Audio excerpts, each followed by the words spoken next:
next guest is an Academy Award winner who's been in the most acclaimed movies of recent years, including 12 Years a Slave, Star Wars The Last Jedi, and Black Panther. Lupita Nyong'o.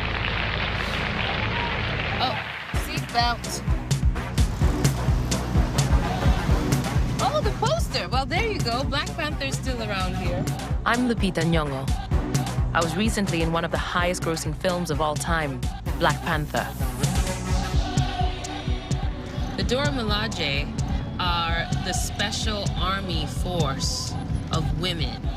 They are the special forces that protect the king, and so they are the highest, most, revered. I play a character that's a warrior woman and a spy.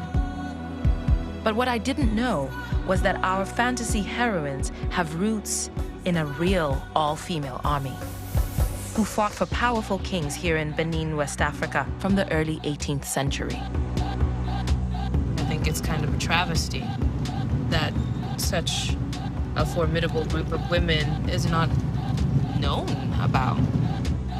So I'm making my own journey to see what I can uncover about these warrior women for myself. It's my first time in this part of Africa. Ooh, désolé, man. To investigate one of history's great untold stories.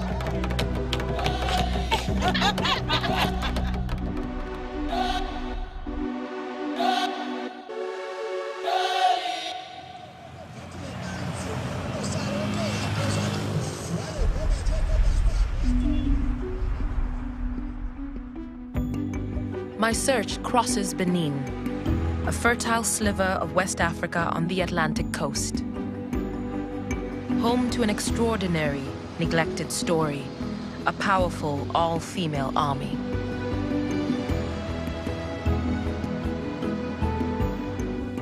To help me explore this country's hidden history is my contact on the ground, Benin specialist Martine de Souza. Hi. How are you? I am well. How are you? Very well, thank you. It's good to see you. Pleased to meet you. I'm Nice to meet Martine. you. Welcome. Thank you. I love your dress. Thank you. I love yours too. Thank you. And We're both in blue. Yeah. It's like we knew.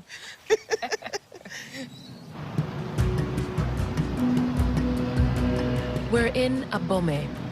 For 200 years from the 17th century, this was the capital of one of the richest kingdoms in Africa, Dahomey.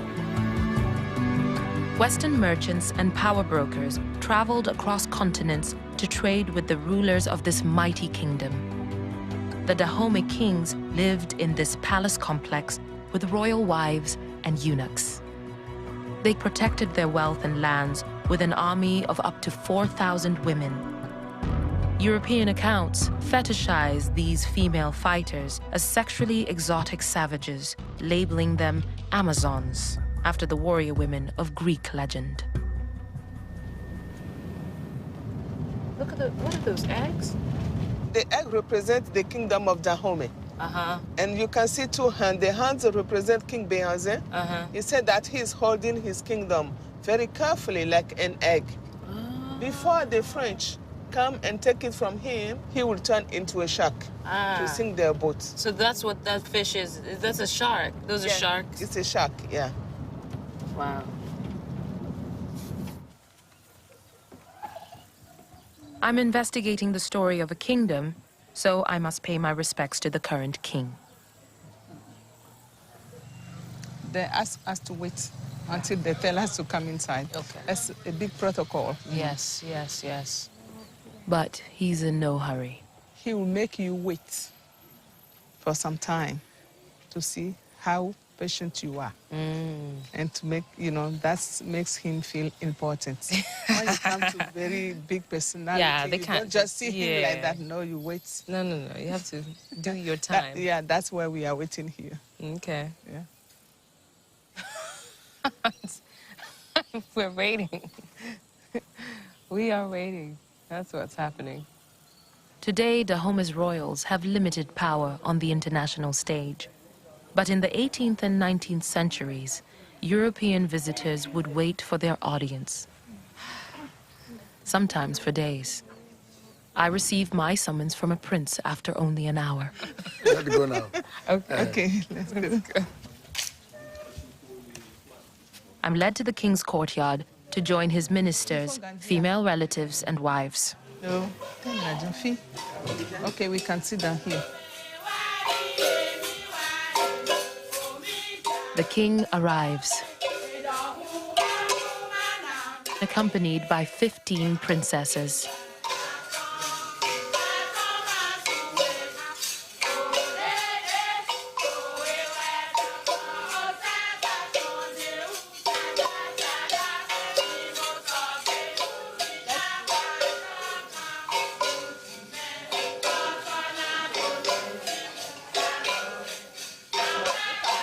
I'm summoned to introduce myself. Here? I do it here? Do I face him? Yes.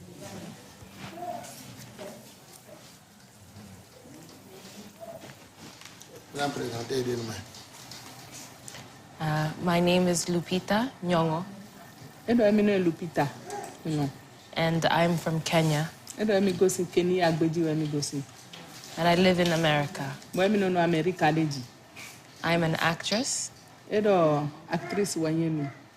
and I recently did a film called The Black Panther, Edo emi blow film do pogbongo do dimba no Black Panther. and some of it was inspired by the Dahomey women warriors. Edo film no de blow le eze Dahomey sita. That's why I'm here to meet you, and it is an honor. Merci. Thank you. Do I bow? Yeah. Okay. The king asks the princesses to perform for me.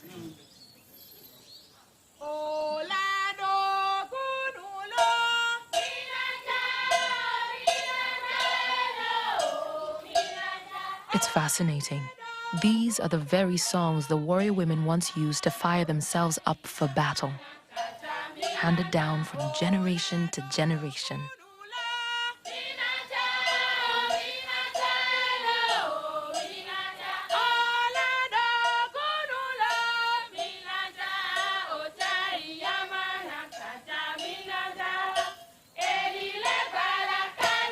Displays celebrating Dahomey's ferocious warriors, known here as the Agoji or Watch Out, have been taking place in the palace grounds for 300 years.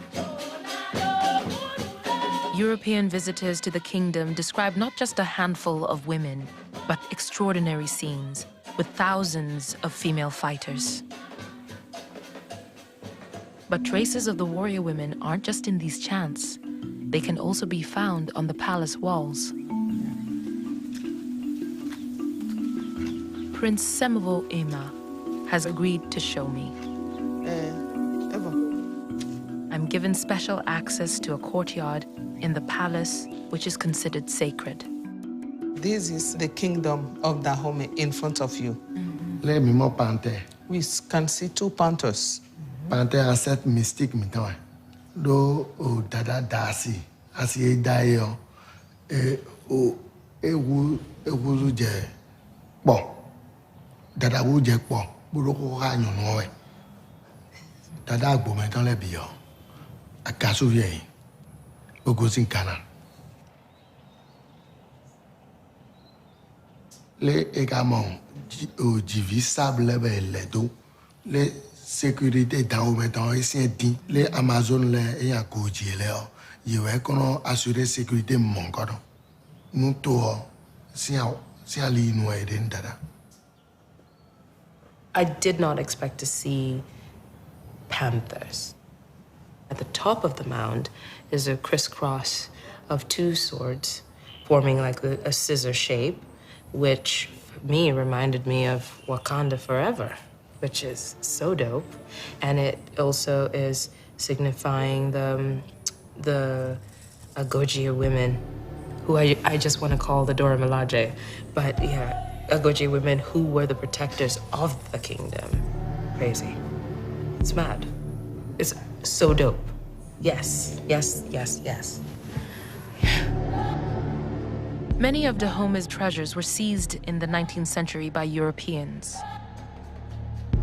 But I find vital historical evidence survives. These painted wall carvings, or bas-reliefs. Nondachau Bachalu has spent a lifetime studying the art and oral culture of the kingdom. Nous sommes en train de voir les bas-reliefs qui étaient des dessins. Ces dessins étaient devenus des écritures, qu'on lit comme des écritures. Et le premier que nous voyons ici, c'est une Amazone, une femme guerrière, qui a décapité un homme ennemi. L'Amazone, l'ennemi et sa tête. And what is this? Ça, c'est un bâton.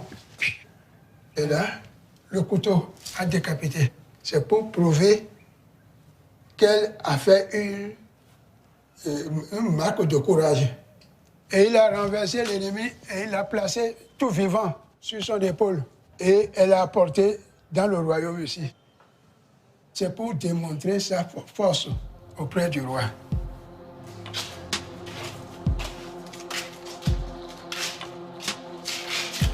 Ouais. Tête des ennemis vaincus.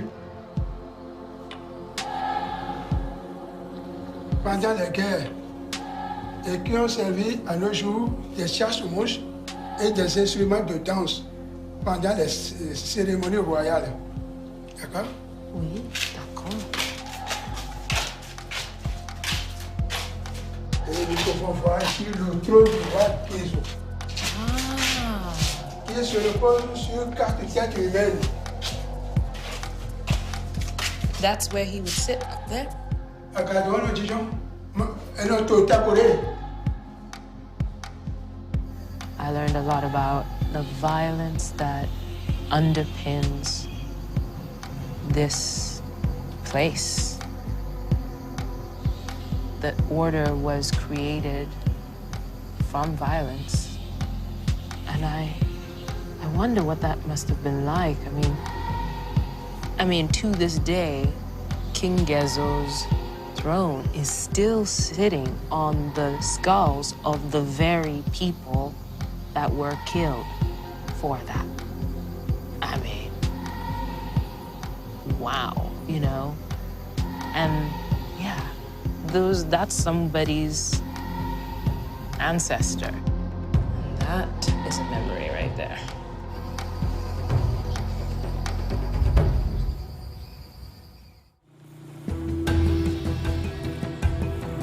I'm on a journey to find the real story of the fearsome female warriors of Dahomey. I'm determined to uncover evidence on the ground here in Benin. And I've heard there's proof of the warriors' incredible military skill. Where are we? We are in a place we called Underground Village. Underground village? Yes.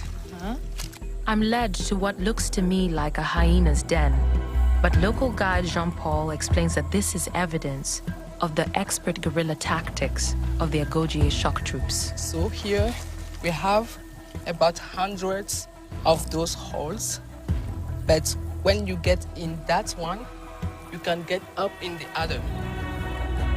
Under this scrubland is a vast subterranean network of interconnected tunnels. Here, the warriors could lie in wait. In the hole, the Amazons used to live there. They will hide themselves, and they will wait for the enemies to come. If they see the enemies walking up, pow! And they will never be able to see where they were. That's crazy. That's amazing. As I piece the story together, I wonder where these powerful women came from. Bonsoir. Oral historian Nondachau has collected hundreds of stories of the women warriors. How did the women get chosen to be Agoji? Were they chosen or were they forced?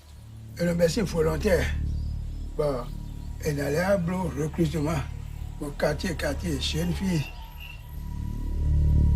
Every 3 years, a male court official traveled across the kingdom demanding conscripts, aged between 15 and 34. Jeune fille qui, à l'âge de mariage, n'acceptait pas être en mariage, sont de l'autre bonne dans l'armée. Les femmes qui ont été infidèles envers leur mari, les maris les apportent et on leur présentait une gamme de jeunes filles. Ils faisaient un nouveau choix et l'autre sera répété dans l'armée. Pour toi, sous ton pont, on les recrute aussi dans l'armée. Once taken to the palace, the recruits had to conform to a brutal training regime. Disobedience was punishable by death.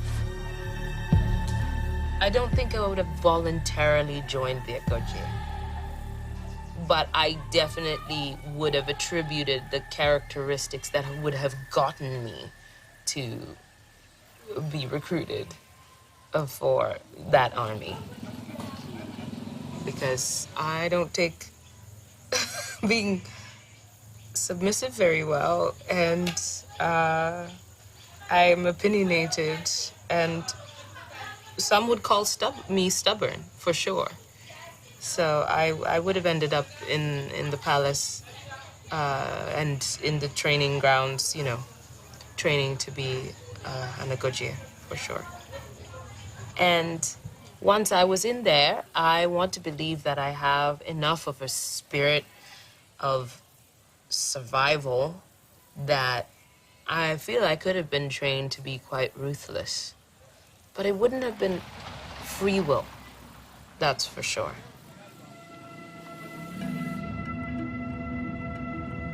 As I've learned more about the female fighters, I've realized just how formidable they must have been to withstand the life they were handed.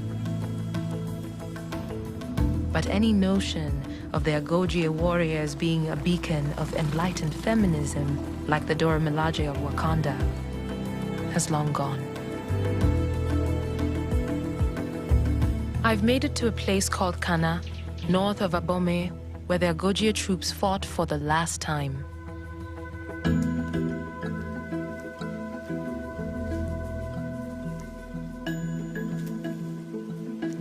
It feels dense. There's something heavy about it. I don't know whether I'm projecting that, whether it's physical or spiritual. Maybe it's a little bit of both.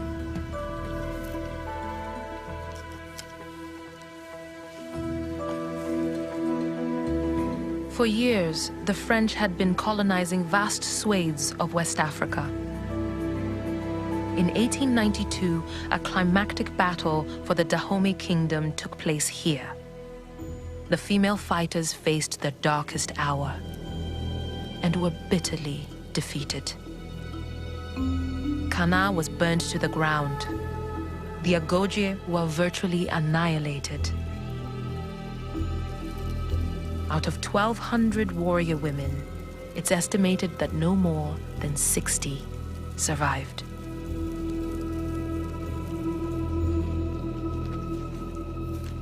Lives were lost here. Lots of lives. Both French lives and Dahomean lives were lost. But more importantly, a freedom was lost.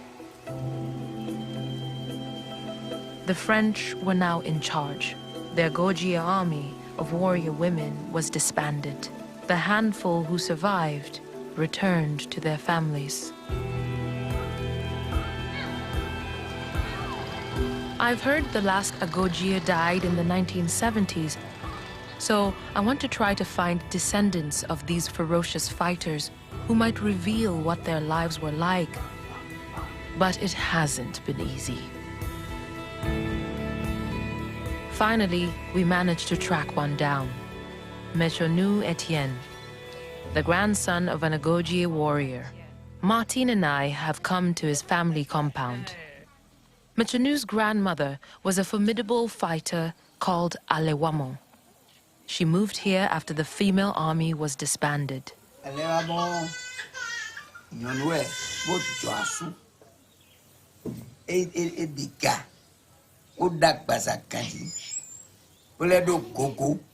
So in this culture, is a big bum considered a good thing?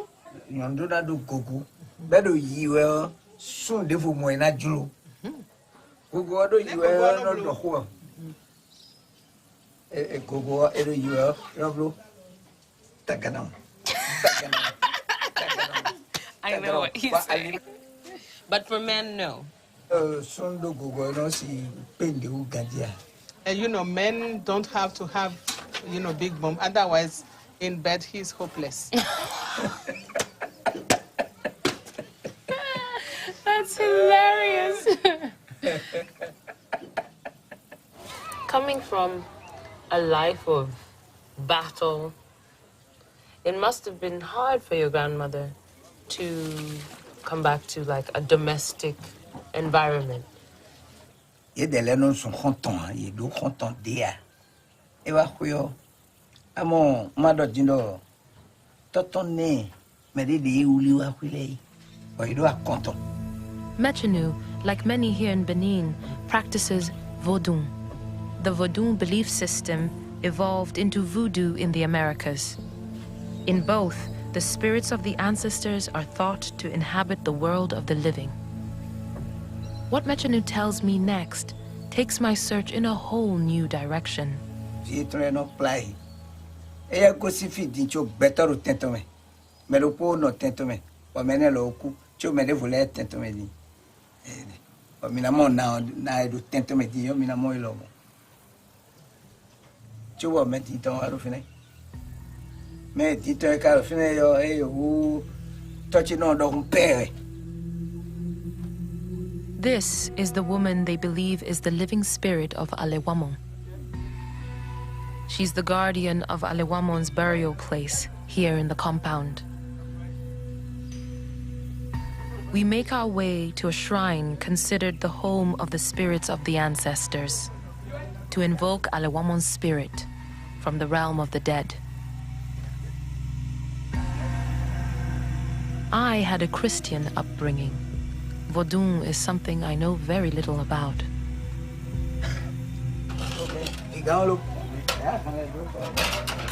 I'm very aware that Africa is full of incredibly diverse cultures. I'm very aware of it on a general level.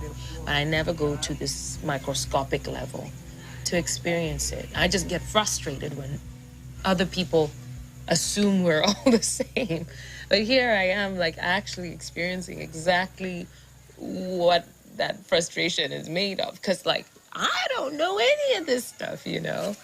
Because my culture is actually just my traditions. My indigenous identity is just totally different. Lupita Nyong'o na Agoji.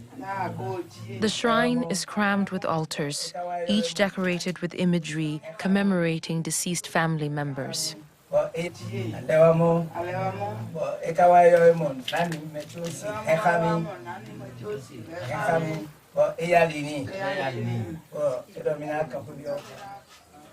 climax of the ceremony is a sacrifice.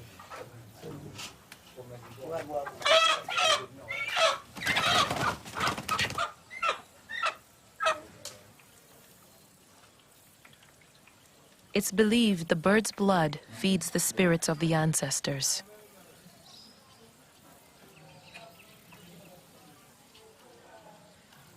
And what is she doing with the feathers? She wipes? Yeah, and she is going to put their feathers on top or around them.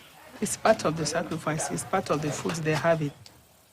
I can feel how alive the warrior Alewamon is for her family.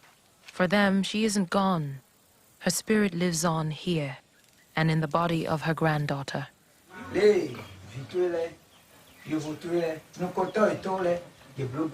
Now tell us, give us your impression.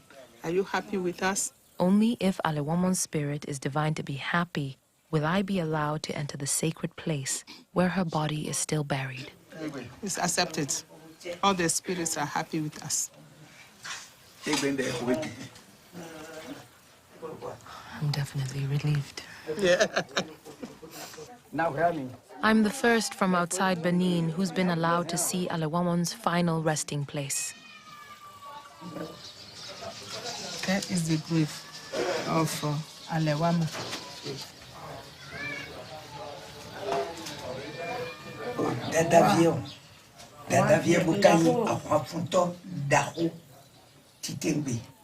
I feel honored to witness this, to be welcomed at the grave of such a legend. And I'm about to discover something even more unexpected about the female fighters' role as warriors for the king.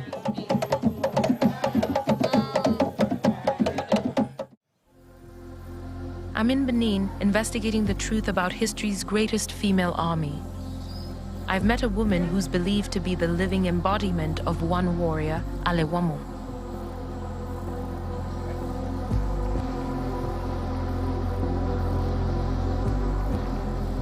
I'm told that on raids to neighboring lands, the warrior women seized captives. And these masked men are their descendants.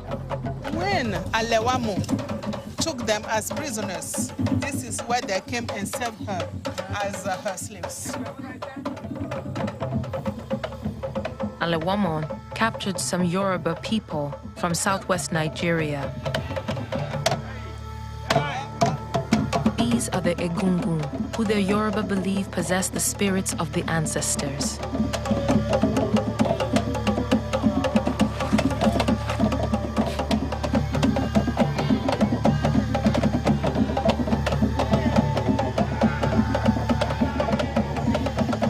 They kick up the dust. It's hard to breathe.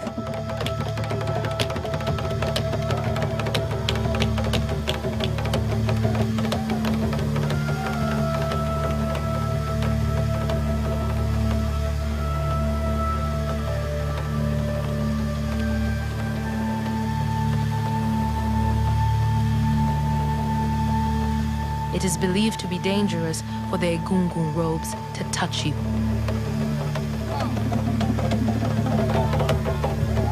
One man gets touched and collapses.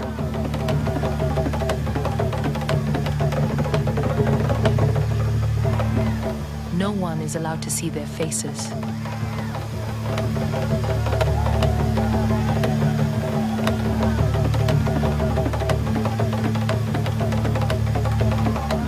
It's an extraordinary experience.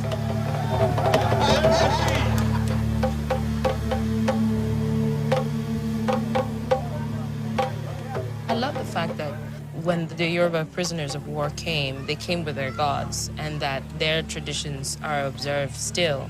And there is a, I don't know whether you call it a harmony, but there is like an understanding, it seems, between the two cultures.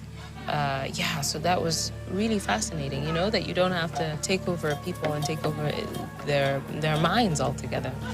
They respect and revere Alewamo.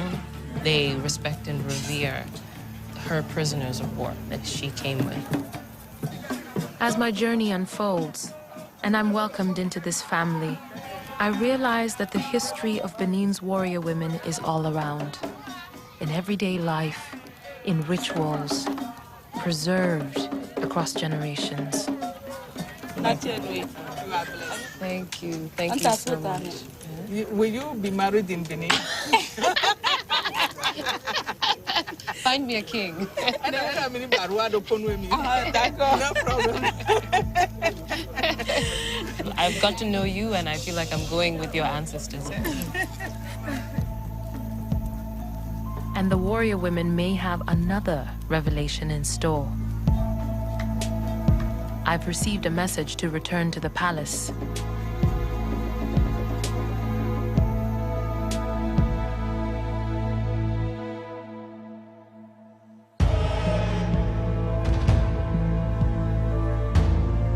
Prince Semovo Emma has something remarkable he wants to share with us. Bonsoir.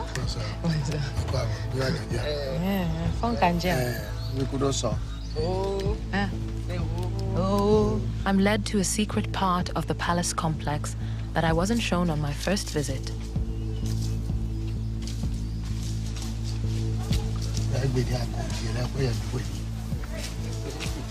You want me to tell you that we are going to the Agoji's house today? Oh. Le ko interact ben ya o recruter Amazon le ben ai awan yo. E we Amazon we mina mo din yo. No to we recruter en tant que Amazon. Ba ya do pen we nanu. Be so e ka so wa dada ro nyede e de so ya kwa fun do da ho. But in Namak Amazon le ton. So you're going to meet her? The prince seems to be implying that I'm going to meet an actual Agoji. I'd been told that the Agoji army was disbanded over a century ago and that the last warrior died in the 1970s, so it's not clear who I'm being introduced to. So,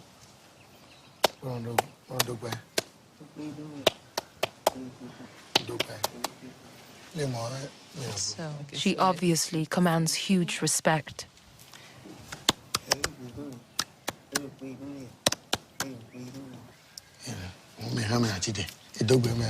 so her mother, as Agoji, was guiding the palace, and she was training with the Agojis. She has the same training. Look at them. What is this? What is this? He can't remember. She can't remember. Wow. I don't tell her kanya nero mi ule. Ni wona do mi wo. Agoji. She says it's Agoji. I suddenly realized the woman before me was raised as an Agoji. Although she never fought in battle herself, she was trained by the original female warriors of Dahomey. What was a typical day like for her as an Agoji of that time? But tell me how many other boys viving me when we are Agoji and let me friend them and viving. Oh, look, Zoji. Ayon. Oh, tasieto. Oh, solo kele benu tasieto. Majara kosupoto kelele pojisi bera wano. Atoti lili weyeto. Maroko di hasibo daro we menu yofoa. Kesino le bopenu chadako ketesino le mi bopenu berazin. Oh, me wisoji ya. Oh, me wisoji ya. Cri de guerre, Amazon le don. Be ready. Be apt. Mais Benin, ça, avant de nous étant là, ayons rien, et rien de roux, et ni rien qu'à bonne fada là maintenant. Non, pas les roux qui collèguent. Oh, mais vous êtes là. Et non, pas les mon père.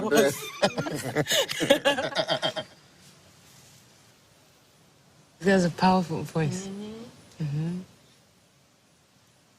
And was she scared when she started training, or did she like it? Body, ni karo pe wa ton beje. Agoji lesson from me jo. Even me we akabi, person on di mi no tigbon mi. Eyon ku mi to me. I like it. No, it's on we jana wasi. Ebi vinu mi. Oh, mi je ku deji. Yeah, gede, weda si ma judo. Edo mi konu, waju jamina, jo oso no si la mi je kudechi. Yeah, gede, weda si ma judo. This astonishing woman has been hidden inside the palace since her childhood, regarded by the king as a symbol of Dahomey's independence in defiance of French imperial rule.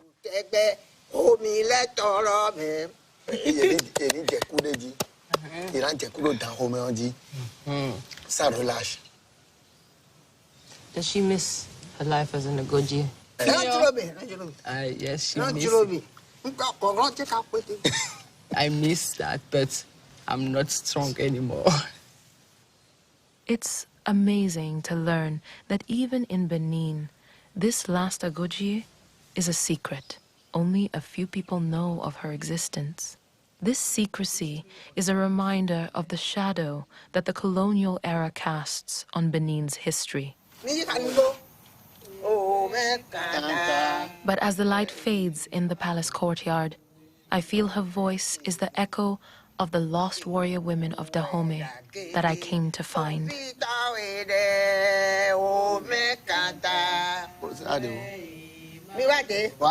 She's asking them. Oh, you want to sing with me? Come on there.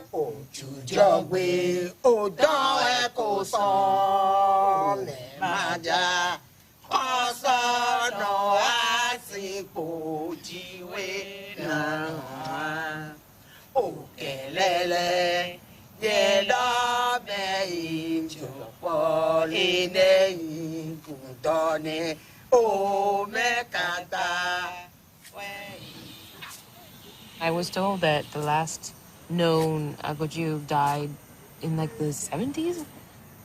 And so I was not expecting to meet one that was alive. I wasn't. And so to see her sitting there as meek and then all of a sudden, boom, with all that energy. I mean, it's really, now I understand the folklore, that has come along with the recounting of the Agoji, because that power they're talking about, I felt it in just her character. She's made of some strong stuff, and that was a precious moment, and I just didn't want it to end. The light was going. I was getting told to wrap it up, but I just felt like, this is a once-in-a-lifetime opportunity. And the fact that I was meeting an Agoji, a woman whose history has inspired a film that I'm in on the day that it gets nominated for 7 Oscars. I mean, it was just mind-blowing. But there's one final twist to the Agoji tale. Let's go.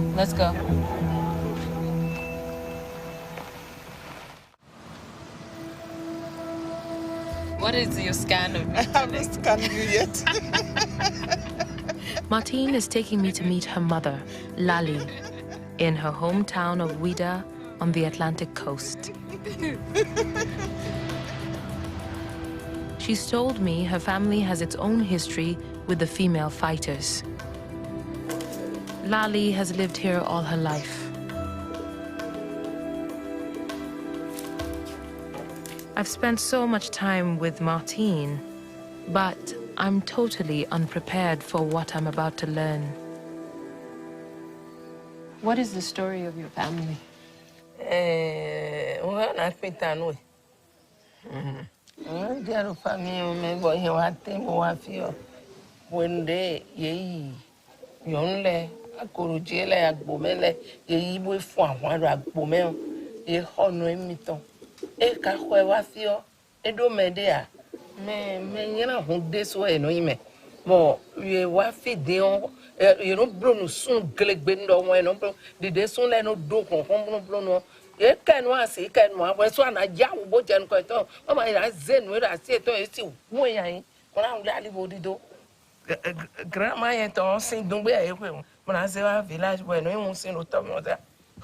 was your grandmother when she was taken?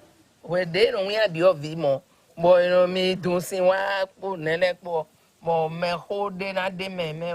You may de more no be a better on posing, and your pavoa, echo soup. No, Mamma Choco soup, when then boy, why send away by the play be why. Lali's Yoruba grandmother, Yaga, was abducted in Nigeria by the Agoji warriors and trafficked to the Dahomey kingdom. Yaga never saw her family again. When they yonle akorujele agbomele ibu fun awon agbome e hono emito e ka hwe wa fio e do medea. Yaga was sold to a Portuguese trader, Lima, Lali's grandfather. Man called Lima bought her. He was buying a lot of slaves, but she said, this lady is beautiful. I'm going to keep her for myself. No blau. Ma ò ní má sọ no nǹkan tó ní le wa gbe lo me fi gbede o. Gbede. E nu da gbede boa. Mama de yan na tun no de yan lo fi de no che no blau nu ye de kaka.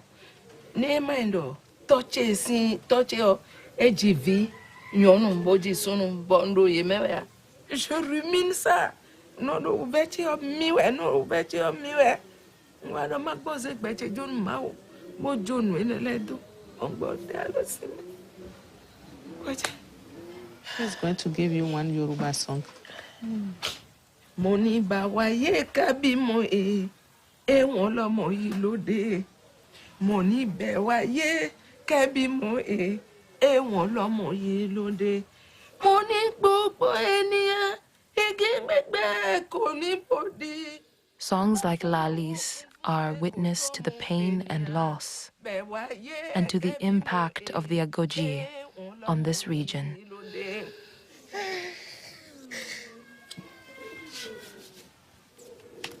I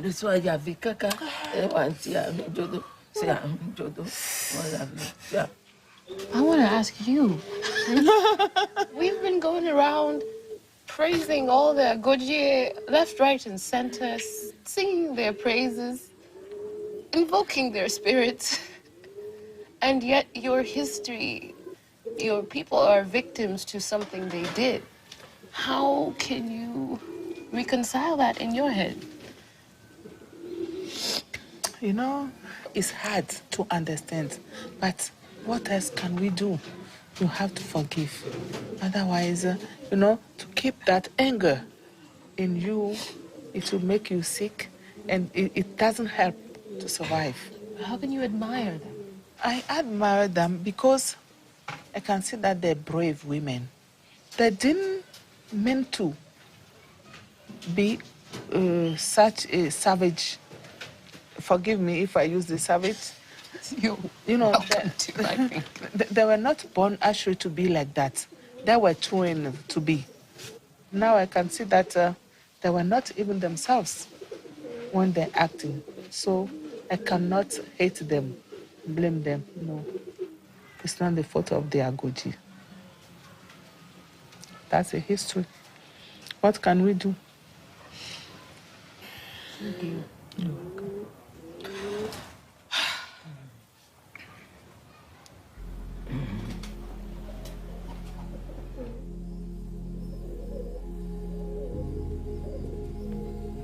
Martine's great-grandmother Yaga was enslaved, but remained on African soil. On the beach at Ouida is a memorial. It bears witness to the fate of thousands of prisoners that the warrior women captured by order of the kings to be sold to Europeans into the transatlantic slave trade.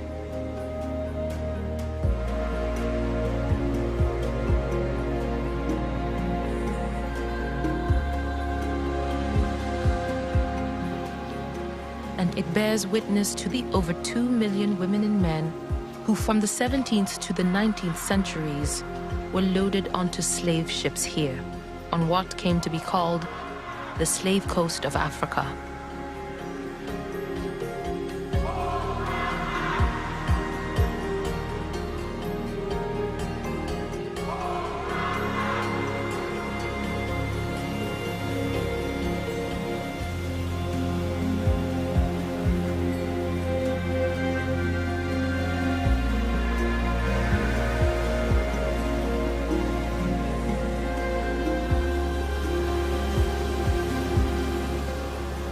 Very emotional, very overwhelming to consider that side of the story, We've heard a lot about the valor of the Agoji, how unstoppable they were, but until now I hadn't really heard the other side of the story, It came down from this historic, almost like glorious remembrance to just the hard, brutal truth of what were some of the outcomes of their actions. As much as we highlight their strengths, we also have to acknowledge their crimes. I came on this journey because I wanted to hear the people of Benin tell their own story of the women warriors of Dahomey. I've come to realize how far the reality of the Agoji is from the ideas I had when I first arrived. You know, when I think about it, I think I came here looking for the real reasons to admire them. They really come across to me now as both heroes and victims. You know, I can't see them as one thing or another. The role of fantasy is to create the heroes that we cannot have in the real world, because people are complicated. That's why you have things like Black Panther. I think it's also really important to be aware of the truth, because you are better equipped to face the future, you know, when you can really consider and take into account your past, you know.